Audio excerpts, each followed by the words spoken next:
जीव वाचला म्हणायचं जीव वाचला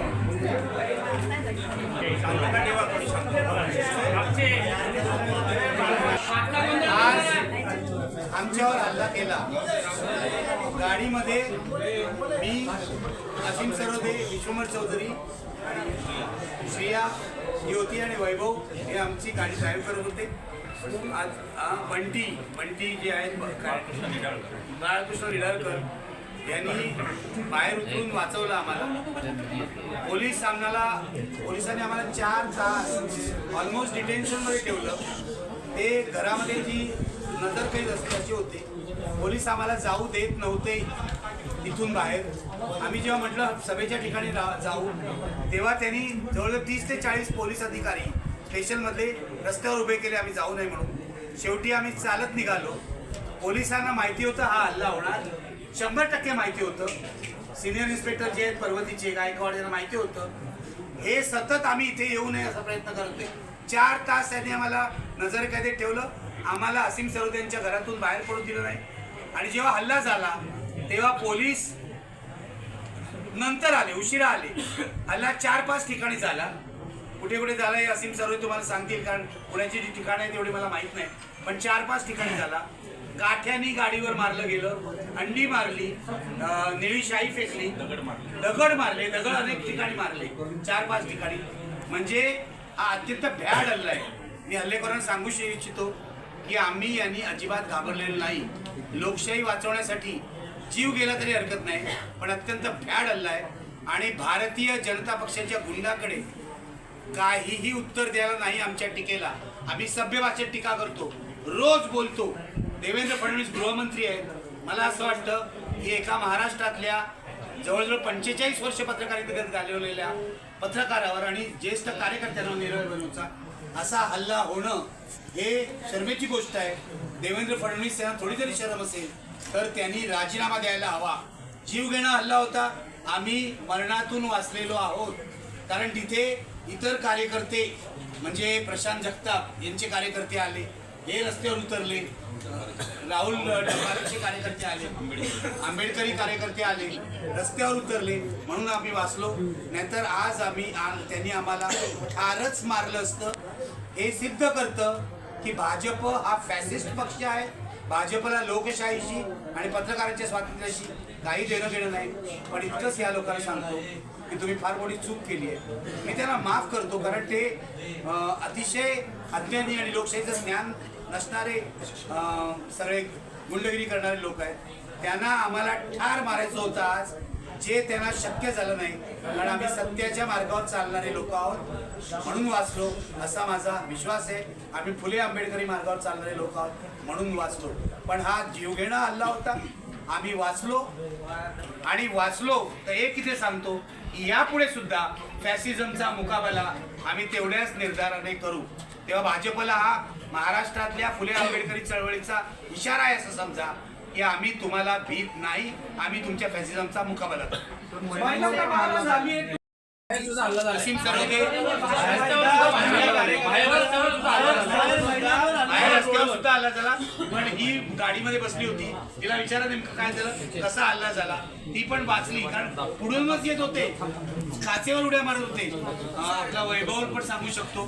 हे बघा, हिला विचार, सांग तू। तुम्हाला वाचवणाऱ्या ज्या राष्ट्रवादीच्या महिला होत्या, युवती होत्या, त्यांना ही बेदम मारहाण झालेली आहे। अनेक जणांना या ठिकाणी ते उपस्थित आहेत।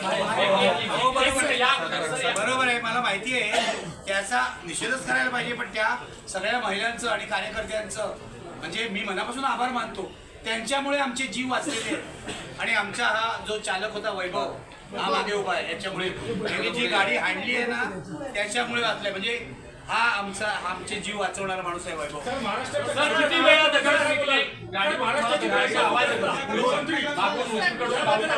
असे एकूण किती दगड मारले गेले गाडी राज्य आहे का किती वेळा आम्ही असीम सोबत यांच्याकडून निघालो. पहिला हल्ला आमच्यावर चौथ्या गल्लीत झाला प्रभात रोड तिथे पहिल्यांदा दगड आले अंडी आली. त्याच्यानंतर त्यांनी त्या चौकात प्रभात रोड जिथे कर्वे रोडला मिळतो तिथे त्यांनी पुन्हा खूप काठ्या आणि तिथून आम्हाला गाडी रिव्हर्स घ्यायला लागली आणि ती रिव्हर्स घेऊन पोलीस याच्यात गंभीर बाब आहे. ह्या कित्येक कार्यकर्ते पोलिसांवर हल्ला करतात हे फडणवीसांना सांगायचं मला की तुमचं गृहमंत्री पद काय कामाचं आहे की तुमच्या पोलिसांवर पण हल्ला केलेला आहे. रेकॉर्डिंग पाहावं गृहमंत्र्यांनी. पोलीसच्या काबूच्या बाहेर स्थिती होती. काठ्या लाठ्या घेतलेले गुंड काठ्या मारत होते. शेवटी त्यांनी काच फोडली. वागळे सरांना असीमने असं खाली धरलं म्हणून वागळे सरांचं डोकं वाचलं. काय काय ते टाकत होते. अत्यंत क्रूर हल्ला होता. तिथे झाल्यानंतर आम्ही गाडी रिव्हर्स घेतली आणि आम्ही SM जोशी सभागृहाच्या तिकडून आलो. त्याच्यानंतर पुन्हा पाठलाग झाला आणि शेवटचा हल्ला त्याच्यात मध्ये मध्ये थोडे सगळ्यात मेजर हल्ला नंतर आमच्या इथे झाला आपला नाही खंडोजी बाबा झाला जिथं की आम्हाला वाटलं की आमचं आयुष्य संपलेलं आहे कारण पोलिसांच्या पेक्षा कितीतरी जास्त नंबरमध्ये त्यांचे गुंड होते. पण प्रशांत दादांचे जे लोक होते जगतापांचे त्यांनी त्यांना तिथं रोखलं. रणरागिनी राष्ट्रवादीच्या मला त्यांना सॅल्यूट करायचा आणि मला त्यांचे आभार मानायचे की त्या पण गाडीच्या लिबरली बाजूने पळत होत्या. राष्ट्रवादीच्या काही कार्यकर्ते गाडीची बाजूने पळत होत्या. या सगळ्यांनी म्हणून आम्हाला इथपर्यंत आणलं. पण आज आमच्या तिघांचा हे जीव घेण्याचा हा कट होता. सगळ्यांचा जीव घेण्याचा हा कट होता आणि देवेंद्र फडणवीसांच्या माहितीशिवाय हे घडलं त्याच्यावर माझा स्वतःचा विश्वास नाही. तुमचा अध्यक्ष शहराचा धमकी देतो पोलिसला आणि सांगतो की आम्ही गळून लावू आणि पोलीस त्याला अटक करत नाही. ठीक आहे, ही कुठली न्याय व्यवस्था आहे. आम्ही देवेंद्र फडणवीसांचा राजीनामा मागतोय. निर्भय बनवच्या पुढच्या सगळ्या मोहिमांमध्ये आम्ही महाराष्ट्रभर फडणवीसांचा राजीनामा मागतो.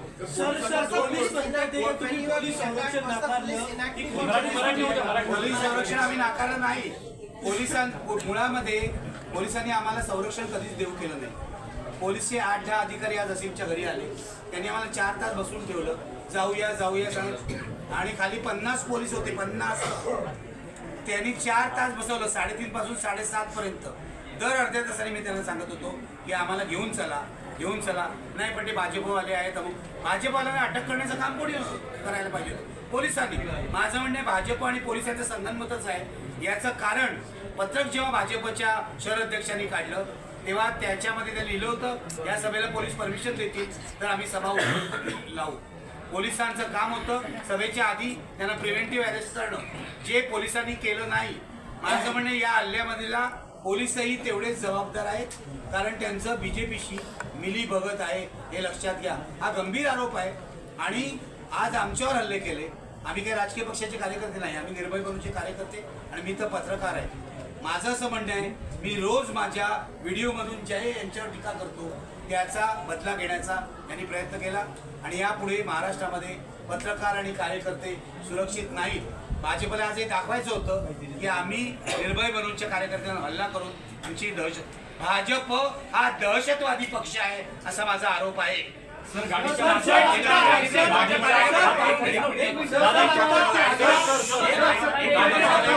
पाहिलं होतं आम्ही फक्त असीमनी मी वागळे सरांनी या सगळ्यांनी आम्ही फक्त एक चित्रपटात पाहिलं होतं की बिहारवर आधारित एखाद्या चित्रपटात गुंड कसा पाठलाग करतात. मोटरसायकल लोक त्यांच्या हातात काठ्या कुठून आल्या लाठ्या कुठून आला ते प्रत्येक ठिकाणी आणि दगड कुठून आले. दगड एवढे मोठमोठे दगड टाकत होते गाडीवर.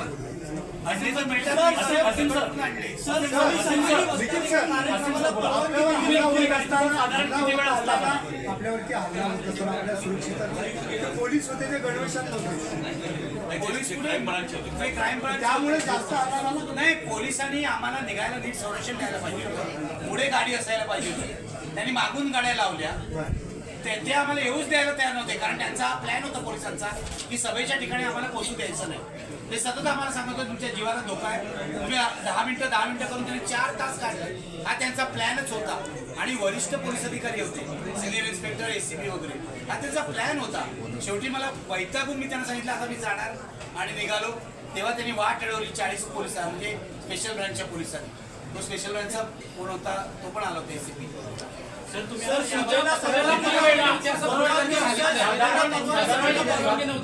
पोलिसांनी सांगितलं आता माहिती दिली पहिली गोष्ट की सभेला पत्र बघा, त्यांनी आम्हाला पत्र का दिलं? मुळामध्ये हॉलमध्ये सभा होती, पोलीस परमिशनची गरज नाही. आता वकिली जे मुद्दे आहेत ते सांगतील. या अटी आहेत आणि तुम्ही अशा शर्तींच्या आधारे हा कार्यक्रम करायचा. याचा अर्थ काय, परमिशन दुसरं ते आमच्या घरी आले जेव्हा आम्ही तिघजण होतो, तिघांनाही त्यांनी नोटीस दिली. त्यांनी सांगितलं की तुम्हाला आम्ही ही नोटीस देतोय, याच्यानुसार तुम्हाला कोणत्याही प्रकारे प्रक्षोभक बोलता येणार नाही वगैरे अशी नोटीस दिली वागळे सरांना. मग वागळे सरांनी नोटीस का दिली? याचा अर्थ प्रक्षोभक बोलता येणार म्हणजे बाकीचं बोलता येणार अशी नोटीस आहे. म्हणजे याचा अर्थ कार्यक्रमाला परवानगी आहे. आणि दुसरी गोष्ट, जर एखाद्या खाजगी ठिकाणी खाजगी हॉलमध्ये कार्यक्रम होत असेल तिथे पोलिसांचा संबंध काय? जर बाहेर रस्त्यावर ते लोक राडा करत असतील तर त्यांना पोलिसांनी अरेस्ट करायला पाहिजे होती. मग अशी जसं विश्वंभर आणि निखिल वागळे सर म्हणाले की त्यांनी जर धमकी दिलेली आहे, कोण तो नाव काय, धीरज घाटे, पण धीरज घाटेला आतापर्यंत अटक का केली नाही? कारण त्यांनी जशी धमकी दिली तसं करून दाखवलेलं आहे आणि आपण असं करू शकतो पोलिसांच्या मदतीने असा त्याचा विश्वास आहे. त्यामुळे धीरज घाटेंना अटक व्हायला पाहिजे.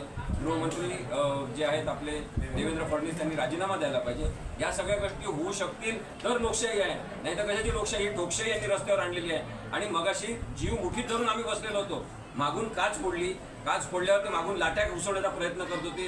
निखिल वागळे सरांना मी असं दाबून ठेवलं, त्याची खाटीवरून अशी घातली.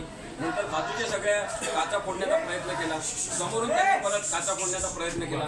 हा सगळा जो गुंडागिरीचा प्रकार आहे याच्यामध्ये मला असं वाटतं की पोलिसांनी आता अरेस्ट करण्याची गरज आहे. आम्ही समजू शकतो की क्राईम ब्रँचचे पोलीस होते, साध्या वेशात होते, काही जण गणवेशामध्ये होते, पण जास्तीत जास्त जण हे साध्या वेशात होते. त्यामुळे आम्हाला ही पण माहिती उद्या पाहिजे आहे की या सगळ्या प्रकरणामध्ये कोण कोण ड्युटीवर होते, साध्या वेशात किती होते, गणवेशात किती होते, या सगळ्यांची माहिती, त्यांचे नावं, बक्कल नंबर हे सगळे आम्ही मागणार. तुम्ही आता लगेच इथून पोलीस स्थानकात जाऊन तक्रार गुन्हा दाखल करण्याची मागणी करणार आहात का? हे बघा, पोलिसांसमोर जेव्हा दखलपात्र गुन्हा घडलेला आहे, आम्ही कशासाठी तक्रार दाखल करायची? पोलिसांनी स्वतः कंप्लेंट व्हावं, त्यांनी दाखल करा आणि आमचे स्टेटमेंट घ्यावे. आम्ही स्टेटमेंट देऊ त्यांना. पुणे पोलिसांचं फेल्युअर आहे का सगळे? पुणे पोलिसांचं फेल्युअर आहे.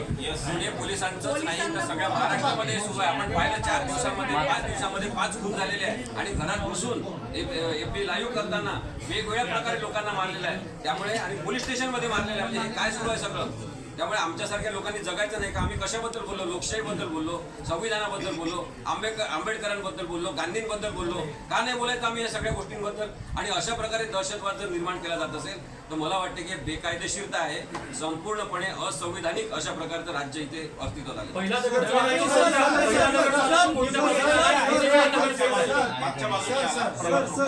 सर तुम्ही म्हटलं का मी माफ केलं, एवढं हल्ला होऊनही तुम्ही म्हणताय की मी त्यांना माफ केलं.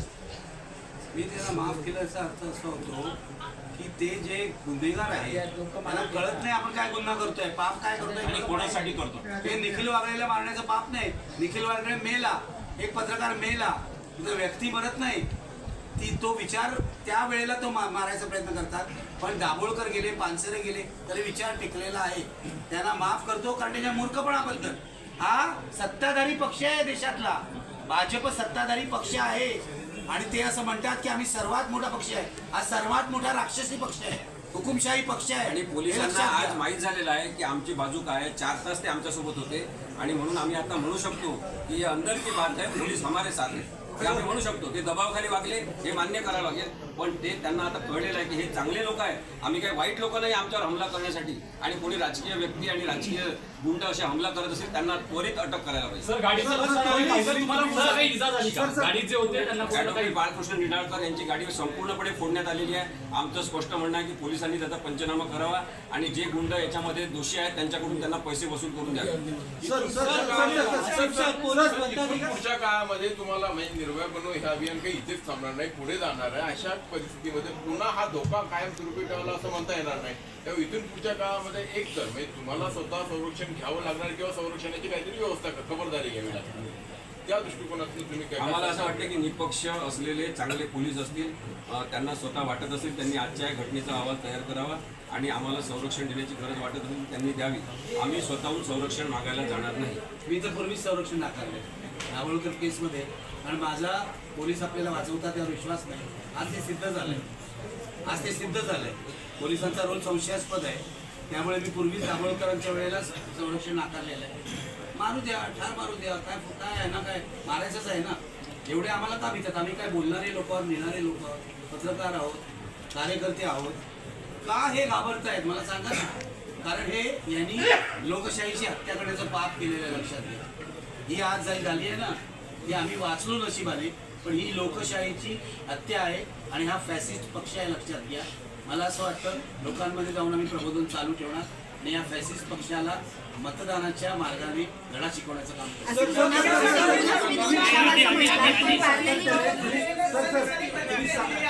तुम्ही सातत्याने सभांमधून महाविकास आघाडीला निवडून द्या अशा पद्धतीचं आव्हान करत असतात. त्यामुळे कदाचित हा राग त्यातनं व्यक्त केला असेल कदाचित. आम्ही पॉलिटिकल भूमिका घेतली आहे निर्भय बनवली.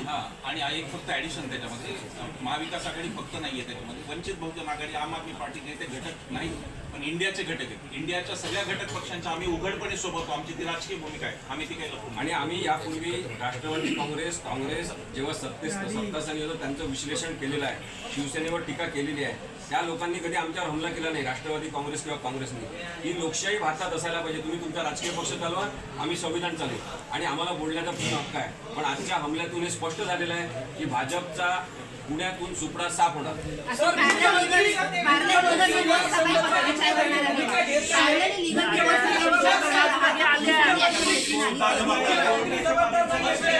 मुख्यमंत्री सुद्धा जबाबदार आहेत, अजितदादा सुद्धा जबाबदार आहेत. एक त्यातला गुंड अजितदादांच्या पक्षात अजितदादा सुद्धा जबाबदार आहेत. पण गृहमंत्री म्हणून जबाबदारी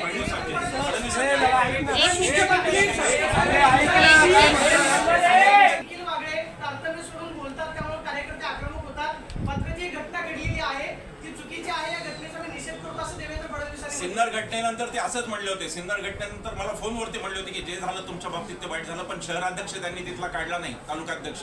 इथे सुद्धा ते धीरज घाटेला काढतात का नाही हे पाहिलं तर फडणवीस प्रामाणिक आहेत की नाही इकडे. फडणवीस बोलू नाही, कृती करून देवेंद्र फडणवीस जे म्हणतायत आणि तारतम्य सोडून बोलतात.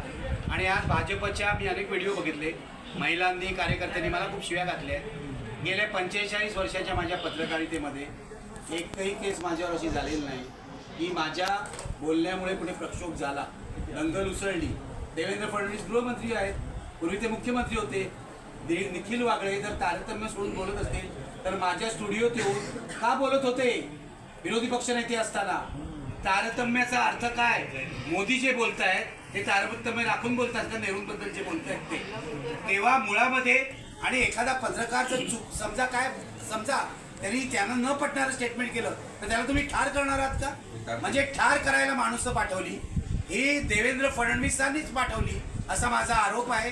आणि ते आता निषेध करतायत. कसला निषेध करतायत? तुमच्या कार्यकर्त्यांना अटक करा आणि दाखवा मला हे 15 कार्यकर्ते आहेत म्हणून. आणि त्याच्यामध्ये अनेक लोक होते ज्यांची नावं सुद्धा यांना माहिती आहेत.